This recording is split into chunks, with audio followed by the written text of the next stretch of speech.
Yeah, so regarding the safety and the toxicity in the context of venetoclax, in general, we know that there are some specific toxicities that we know of that are related to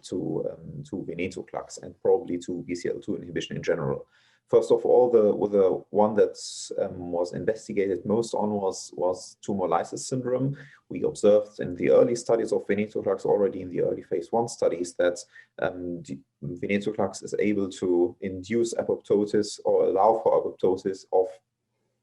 malignant cells fairly quickly, and in some patients it was not possible. In some patients, the tumor lysis occurred because of the rapid degeneration of malignant cells. And tumor lysis syndrome is usually defined by specific shifts of electrolytes, and when it becomes clinically apparent in the context of renal failure or seizures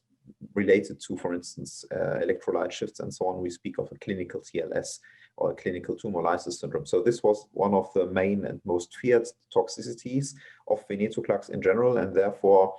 in the early studies it was established that we do not start with a complete dose of venetoclax from the beginning, but that we do a ramp up from 20 milligrams up to 400 milligrams as a target dose level, at least in CLL. And in CLL14, or in general, it was not just in CLL14, but in all venetoclax studies, it was observed that an additional toxicity that is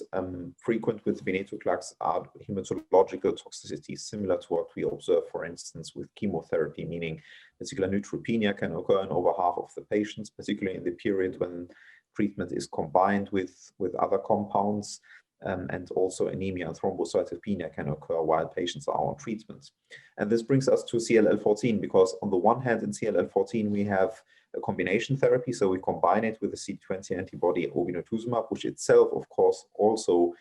can induce TLS, but also hematological toxicities. But nevertheless, we observe that the main toxicities, as expected, occur during those first 6 cycles where both agents are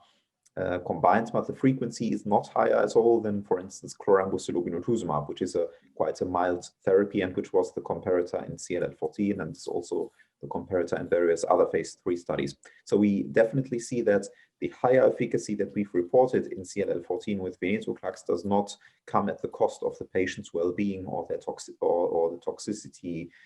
overall, which is quite reassuring, given that we can achieve these deep remissions and still have the same toxicity frequency as with mild chemomonotherapy. And the other advantage to complete that is that we have this fixed duration treatment, meaning this is something that is also substantiated by the data that we report, that almost all toxicity occurs during those 12 cycles of treatment, and after patients come off treatment, of course, there are no treatment-related toxicities anymore, and also no risk of drug-drug interactions, which is something that is particularly relevant in elderly and comorbid patients who are on several other medications and which can interact with CLL treatment. And therefore, the fixed duration treatment has an additional benefit, given that it's also, at the end of the day, in addition to the good efficacy, it reduces the risk of toxicity after treatment.